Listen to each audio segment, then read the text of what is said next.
Hello students. तो आज हम कैपेसिटेंस से रिलेटेड कुछ न्यूमेरिकल प्रॉब्लम्स डिस्कस करने वाले हैं, जिसके अंदर फर्स्ट न्यूमेरिकल है find potential of a sphere having charge of 5 microcoulomb and capacitance of 1 nanofarad. तो इसमें बेटा हमने पोटेंशियल निकालना है। तो इस क्वेश्चन को हम किस तरह से करेंगे? First of all, what is given? Q. Q is 5 micro coulomb. So micro का मतलब हो गया 10 रेज पर -6। So I can write it as 5 into 10 raise पर -6 कूलम। उसके बाद बेटे हमारे पास कैपेसिटेंस कितनी गिवन है स्फीयर की?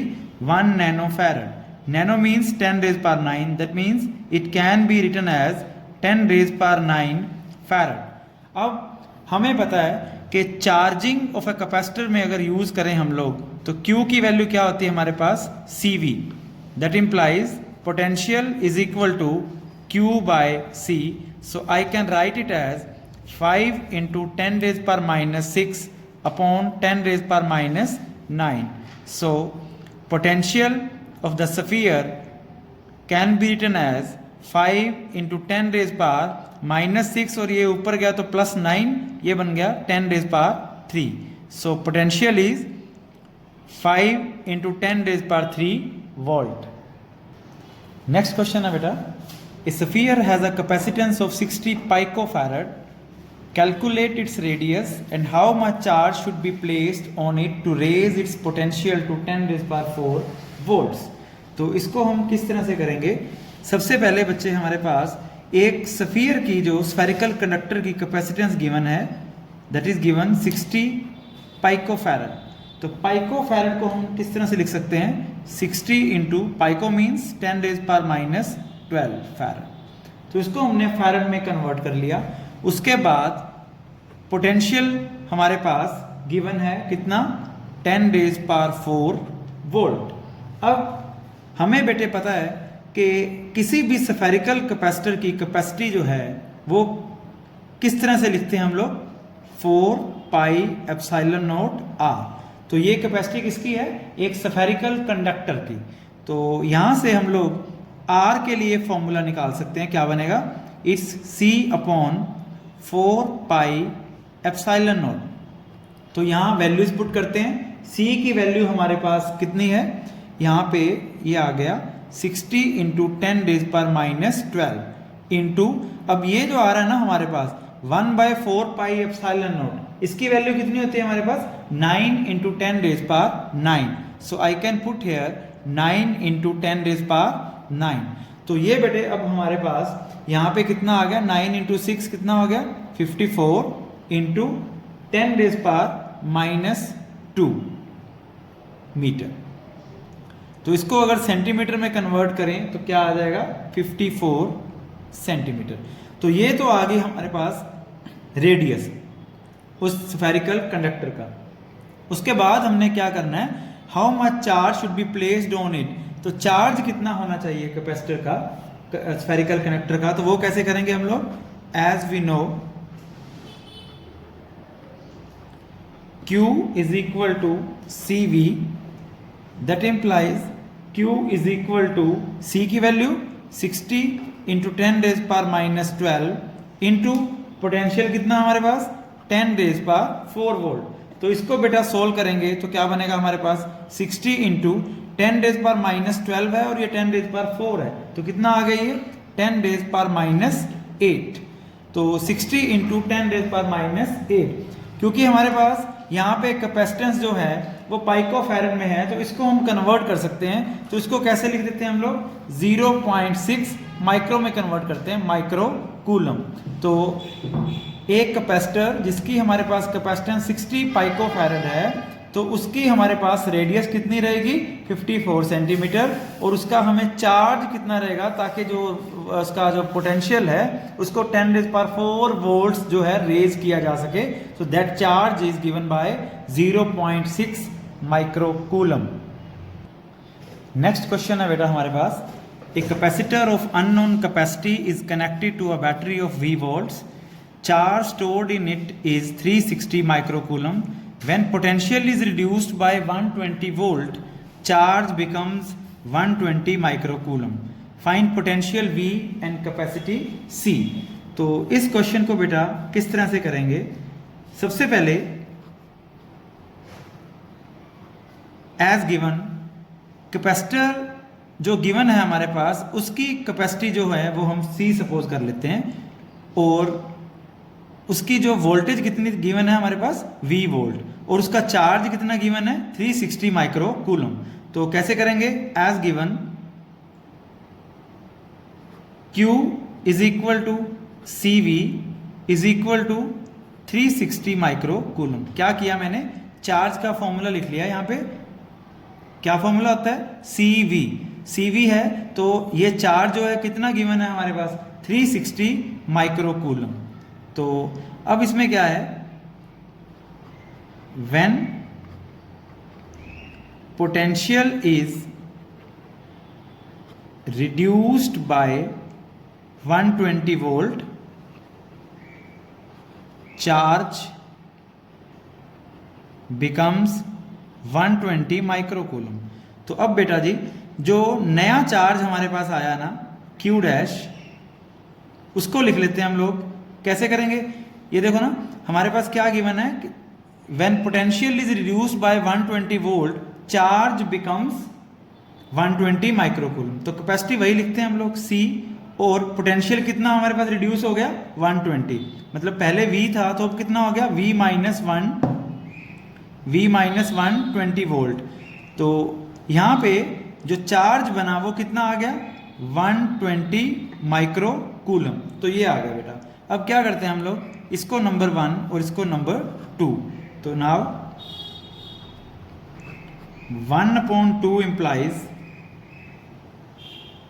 CV upon C into V minus 120 is equal to 360 microcoulomb upon 120 microcoulomb.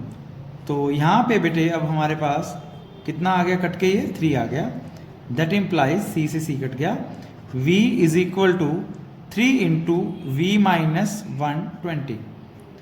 So V is equal to 3V minus 360। सो 3V माइनस V ये बन गया 360 is equal to 2V। That implies voltage की value कितनी आ गई 360 by 2, that is 180 volts. तो V की वैल्यू हमारे पास 180 वोल्ट्स आ गई। अब now Q is equal to CV, that implies, अब बेटा हमने यहाँ पे वोल्टेज आ गई तो कैपेसिटी निकालनी है, तो कैपेसिटी का फॉर्मूला क्या बनेगा हमारे पास Q बाय V। तो Q की वैल्यू कितनी है हमारे पास 360 upon 180 is equal to 2 micro farad. तो इस तरह से हमारे पास C और V दोनों की वैल्यूज आ गई। तो नेक्स्ट क्वेश्चन है बेटा हमारे पास, find equivalent capacity of the circuit. अब बेटा जी ये सर्किट वाले क्वेश्चन जो हैं बहुत इंपॉर्टेंट हैं। सीरीज पैरेलल में हम लोग डिस्कस कर चुके हैं ऑलरेडी कि जब हमारे पास कैपेसिटर जो हैं वो सीरीज में आ जाएं तो उनको किस तरह से सोल्व करना है, या पैरेलल में आ जाएं तो किस तरह से सोल्व करना है। फिर भी एक बार मैं रिमाइंड करवा देता हूँ आप लोगों को कि मान लो मेरे पास इस तरह से कैपेसिटर है एक,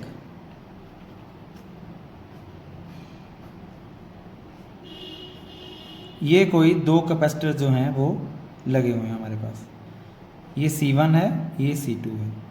तो यहाँ पे जब एक कैपेसिटर की एक प्लेट जो है और दूसरे कैपेसिटर की दूसरी प्लेट वो अटैच हो, इस तरह से एक लाइन में लग जाए जब, तो इस केस में हम लोग कहेंगे कि जो कैपेसिटर्स हैं वो सीरीज में हैं। और पैरेलल का केस क्या था हमारे पास, इस तरह से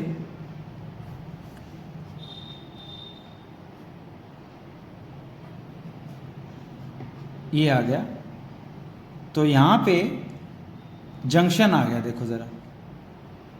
तो इस डायग्राम में हमारे पास जब एक कैपेसिटर की, जो C1 कैपेसिटर है उसकी एक प्लेट की वायर और C2 के उसी साइड वाली प्लेट की जो वायर है वो एक पॉइंट पे टच करे, या अटैच हो, और दूसरी प्लेट जो है दोनों की अलग अलग एक दूसरे पॉइंट पे अटैच हो। तो इस तरह के जो कॉम्बिनेशन है इसको हम बोलते हैं पैरेलल। ये कौन सा है? पैरेलल। और ये कौन सा है हमारे पास? सीरीज। तो इसके फॉर्मूलाज बेटा ऑलरेडी डिस्कस कर चुके हैं हम लोग। इस केस में जो इक्विवेलेंट कैपेसिटेंस रहेगा सीरीज के केस में वो क्या होगा? 1/CQ is equal to 1/C1 plus 1/C2। तो इसको बेटा जब सोल्व करते हैं हम लोग तो इसको C इक्विवेलेंट को दो कैपेसिटर्स के लिए मैं कैसे लिख सकता हूं? C1 C2 upon C1 plus C2। मतलब अगर दो कैपेसिटर्स गिवन हैं तो दोनों को मल्टीप्लाई करके फिर उनके सम के साथ डिवाइड कर सकते हैं।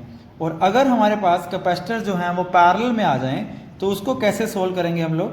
C equivalent in case of parallel combination is equal to C1 plus C2। Okay, तो एक चीज ये भी ध्यान रखना बेटा कि अगर मेरे पास सीरीज के अंदर तीन कैपेसिटर आ जाएं, दो से ज्यादा आ जाए, मतलब कि 3 4 5 जितने भी, जैसे मान लो यहाँ पे आ जाए C1 C2 C3, इसको मैं कैसे करूँगा? 1/C equivalent is equal to 1/C1 plus 1/C2 plus 1/C3। इसको सोल्व करने के बाद इसका रेसिप्रोकल लेके इक्विवेलेंट कैपेसिटेंस जरूर आपने कैलकुलेट करनी है। लेकिन अगर दो कैपेसिटर्स हैं तो फिर यही है C1 C2, ये हमारे पास एलसीएम आ जाएगा, ऊपर आ जाएगा C1 प्लस C2, क्योंकि ये रेसिप्रोकल में है, रेसिप्रोकल करोगे तो ऊपर आ जाएगा C1 C2 और नीचे C1 प्लस C2। तो डायरेक्ट फॉर्मूला जो है वो आप लोग यूज कर सकते हो। अब चलते हैं इस क्वेश्चन की ओर। इस क्वेश्चन में हमें इक्विवेलेंट कैपेसिटी हमने फाइंड आउट करनी है। तो इसका एक ये भी रूल है कि हमेशा अंदर से शुरू करते हैं, बाहर की तरफ आते हैं, अंदर से शुरू करके बाहर की तरफ आते हैं। अब देखते हैं जरा, यहाँ पे देखो, अब ये दो कैपेसिटर जो लग रहे हैं मेरे को 4 माइक्रोफैरड वाले, ये कौन सा कॉम्बिनेशन है? इनका पैरेलल कॉम्बिनेशन है। तो इनको पहले नाम दे देते हैं। Let C1 is equal to 8 microfarad, C2 is equal to 4 microfarad and C3 is equal to 4 microfarad. अब सबसे पहले बेटे हम लोग C2 और C3 इन दोनों के जो पैरेलल कॉम्बिनेशन है इसको सोल्व करेंगे। तो क्या बनेगा? Here C2 and C3 are in parallel. तो C2 C3 पैरेलल में है, जैसे नाम देते हैं, यहां पे लिख देते हैं C1 है, ये C2 है और ये वाला C3 है। तो बेटा ये दोनों जो हैं C2 और C3 ये पैरेलल में है। तो इसको किस तरह से सोल्व करेंगे? पैरेलल का भी मैंने फॉर्मूला बताया आपको कि जब पैरेलल हो तो क्या करेंगे? डायरेक्ट ऐड करेंगे। तो इसकी जो C इक्विवेलेंट है वो क्या आएगी हमारे पास? C2 plus C3 means 4 plus 4 that is 8 microfarad. तो ये बेटा 8 माइक्रोफैरड आ गया। इसको ना हम CP से डिनोट कर देते हैं क्योंकि पैरेलल कॉम्बिनेशन है। C इक्विवेलेंट जो लास्ट वाला हमारे पास आंसर आएगा उसको C इक्विवेलेंट या equivalent capacitance of the circuit बोल लेंगे। तो यहाँ पे CP हमारे पास 8 माइक्रोफैरड आ गया। इसका मतलब ये हो गया कि ये जो कॉम्बिनेशन है ना मेरे पास, इसकी जो वैल्यू कितनी आ गई? 8 माइक्रोफैरड। अब 8 माइक्रोफैरड आने के बाद अब देखो जरा, मेरे पास यहाँ से A से मैं चला तो 8 माइक्रोफैरड है, उसके बाद ये दोनों इकट्ठे होके कितना बन गए?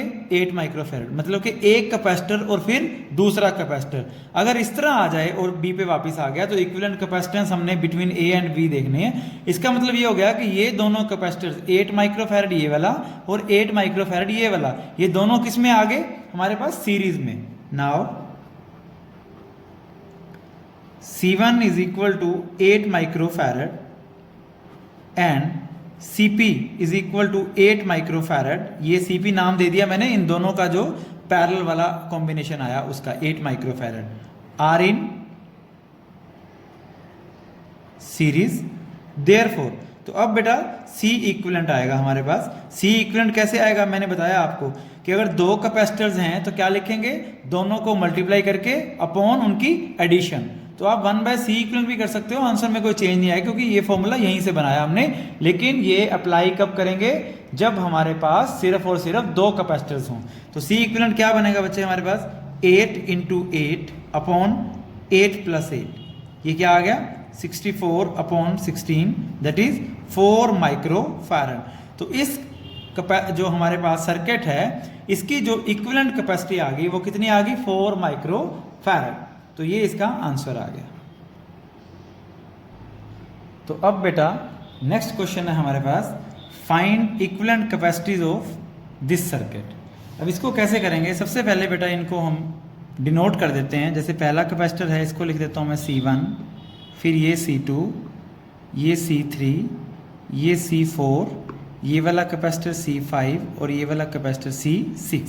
सो हेयर वी हैव 6 कैपेसिटर्स। अब सबसे पहले तो बेटा डायग्राम को ज़रा समझें, सर्किट डायग्राम को क्या है क्या।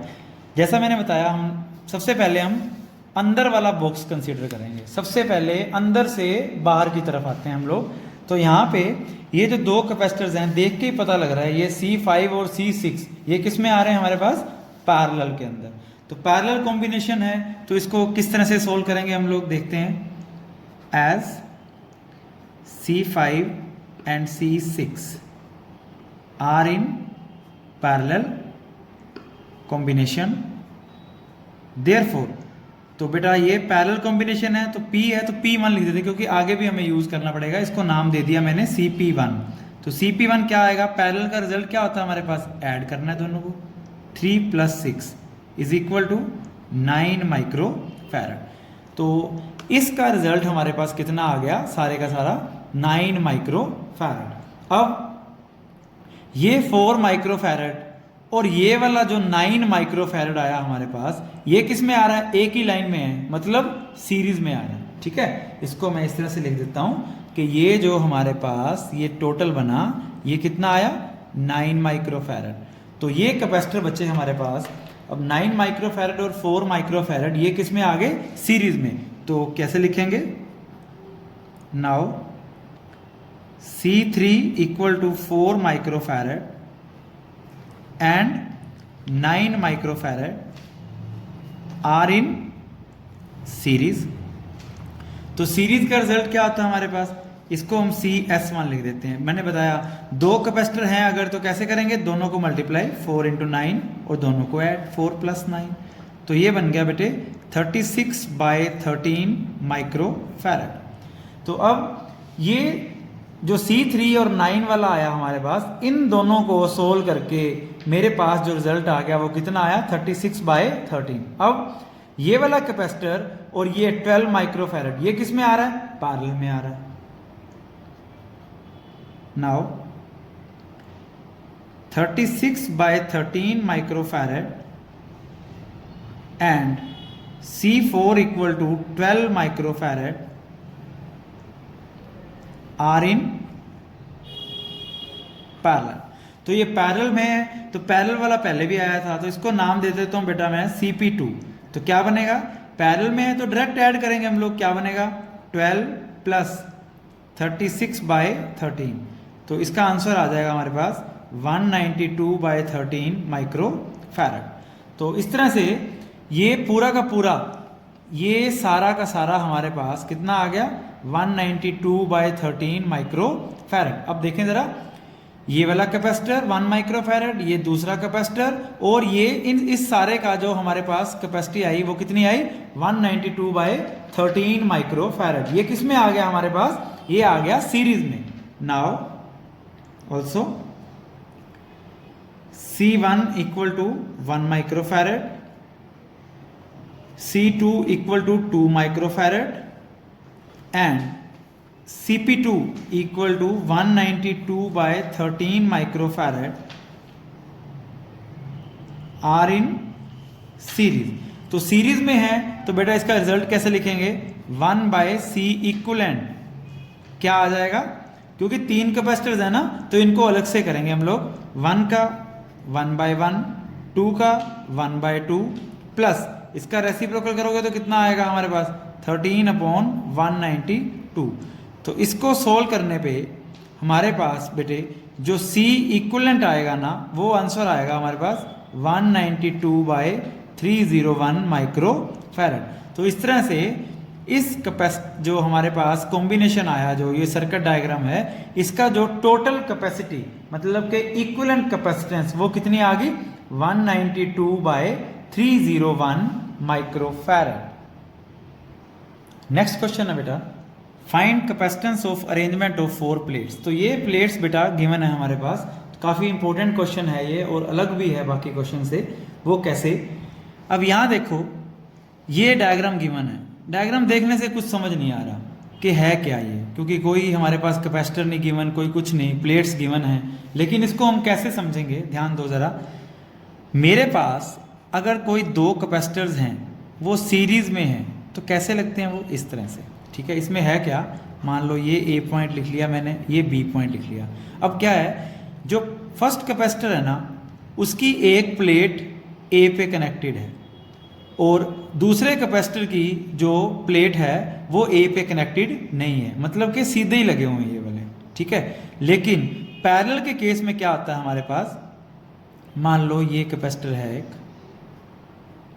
फिर ये दूसरा कैपेसिटर है, इस तरह से ये आ गया ए पॉइंट, ये आ गया बी पॉइंट, ये C1 ये C2। अब देखो जरा, C1 कैपेसिटर की एक प्लेट ए के साथ है और C2 की भी एक प्लेट ए के साथ है। C1 की दूसरी प्लेट बी के साथ है और C2 की दूसरी प्लेट भी बी के साथ है। तो इस तरह से हमने देख लिया कि सीरीज और पैरेलल में हमारे पास कैपेसिटर्स किस तरह लगे होते हैं। अब यहाँ पे देखें जरा, सबसे पहले देखना पड़ेगा कि कैपेसिटर्स कितने हैं हमारे पास। 4 प्लेट्स हैं, 4 प्लेट्स का मतलब क्या हो गया, 2 कैपेसिटर्स। लेकिन ये कोई हार्ड एंड फास्ट रूल नहीं है कि 4 प्लेट्स हैं तो 2 कैपेसिटर्स ही होंगे, देखना पड़ेगा हमें। अब देखो जरा, ये वाला जो प्लेट है ना, ये किसके साथ अटैच है, ए के साथ, और ये वाली प्लेट किसके साथ अटैच है, बी के साथ, मतलब कि अलग अलग होगी तो ये एक कैपेसिटर बन गया, ठीक है। अब ये वाली प्लेट बी के साथ और ये वाली प्लेट भी बी के साथ, तो ये कैपेसिटर ही नहीं है। उसके बाद ये देखें, ये वाली प्लेट बी के साथ और ये वाली प्लेट ए के साथ, ये एरिया ऑफ क्रॉस सेक्शन है, ये ए पॉइंट यहाँ पे है। इसका मतलब ये कौन सा हो गया, दूसरा कैपेसिटर आ गया।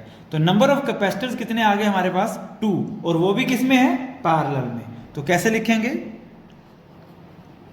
Here we have 2 parallel plate capacitors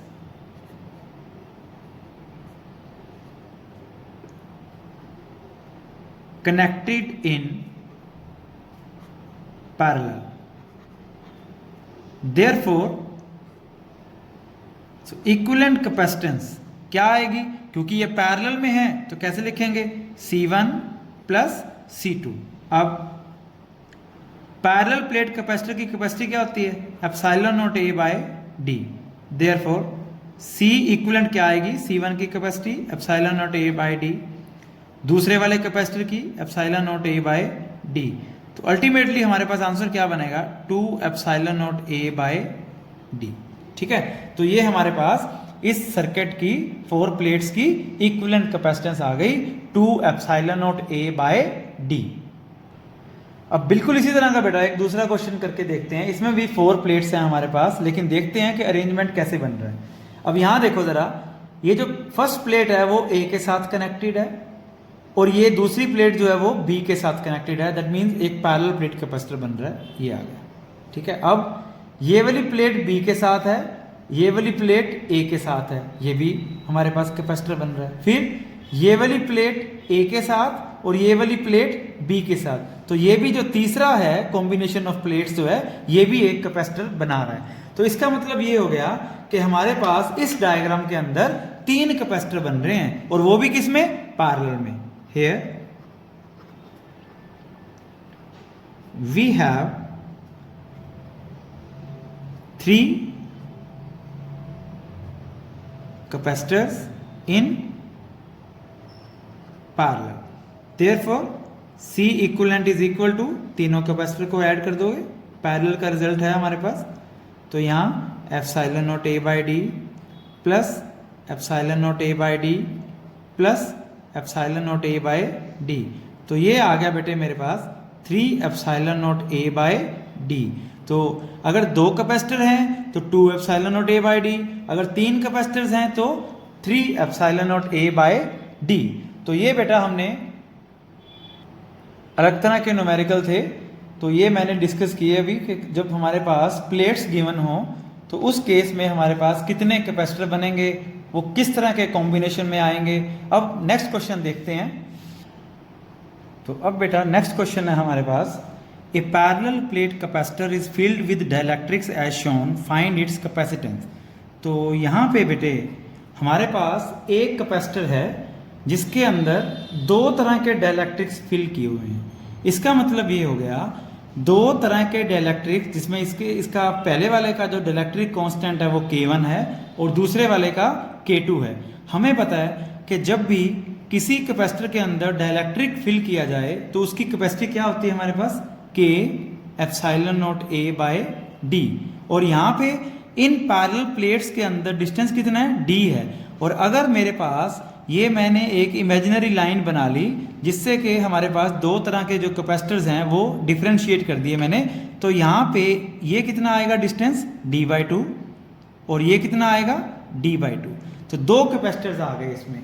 तो इसमें इस क्वेश्चन को कैसे करेंगे बेटे, सबसे पहले C1 is equal to capacity of the first capacitor क्या आएगी, ये फॉर्मूला लिखा मैंने, K epsilon naught A by D, ये फॉर्मूला आता है। यहाँ पे डाइलेक्ट्रिक कितना है, डाइलेक्ट्रिक कांस्टेंट कितना है हमारे पास, K1, ये लिख दिया मैंने, और डिस्टेंस कितना है, D/2, ठीक है। और उसी तरह से सेकंड कैपेसिटर है उसके लिए क्या बनेगा, K2 epsilon naught A bye D/2, बिल्कुल सेम आएगा, डाइलेक्ट्रिक कांस्टेंट का डिफरेंस है इसमें। अब ये कैपेसिटर कौन से कॉम्बिनेशन में है, जैसे मान लो ये प्लेट लगा दी मैंने, ठीक है, एक कैपेसिटर है फिर साथ ही दूसरा कैपेसिटर है, मतलब क्या हो गए इसके अंदर हमारे पास सीरीज में हो गए, as C1 and C2 are in series, therefore इनका जो इक्विवेलेंट कैपेसिटेंस है वो क्या बनेगा, C equivalent is equal to 1/C1 plus 1/C2। अब कैसे लिखें इसको, 1/C1 है तो इसको लिखेंगे D/2 upon K1 epsilon naught A plus दूसरे वाला reciprocal D/2 K2 epsilon naught A। तो अब बेटे यहाँ पे 1/C equivalent is equal to, क्या कॉमन आ रहा है इसमें से, D/2 एप्सिलॉन नॉट A, और ब्रैकेट के अंदर क्या रह गया हमारे पास, ये रह गया एप्सिलॉन नॉट A बाहर आ गया, तो 1/K1 प्लस 1/K2, ये बन गया हमारे पास। ओके, अब 1/C equivalent is equal to D/2 epsilon naught A into क्या बनेगा, इसके LCM K1 K2 upon K1 plus K2, ये आ गया। अब बेटा जी C इक्विवेलेंट क्या बनेगा, फिर से रेसिप्रोकल, ये आ जाएगा 2 epsilon naught A by D into K1 K2 upon K1 plus K2। Okay, तो इस केस में हमारे पास ये बिल्कुल अलग कैपेसिटर आ गया, जो कि है तो सिंगल कैपेसिटर लेकिन डाइलेक्ट्रिक्स अलग अलग फिल करने से ये हमारे पास दो कैपेसिटर बन गए सीरीज के अंदर, और इसको हमने सॉर्ट आउट किया कि इसका जो इक्विवेलेंट कैपेसिटेंस है वो कितना आएगा। तो बेटा आज हमने कैपेसिटेंस से रिलेटेड कुछ न्यूमेरिकल्स जो हैं वो डिस्कस किए हैं। इसी के साथ जो आपके जो न्यूमेरिकल्स हैं और आप खुद प्रैक्टिस करके देखिएगा। तो नेक्स्ट चैप्टर जो शुरू करेंगे हम कल, वो है करंट इलेक्ट्रिसिटी। तो पहले आप ये एक बार कैपेसिटेंस जो है इसको कंप्लीट कर लीजिए।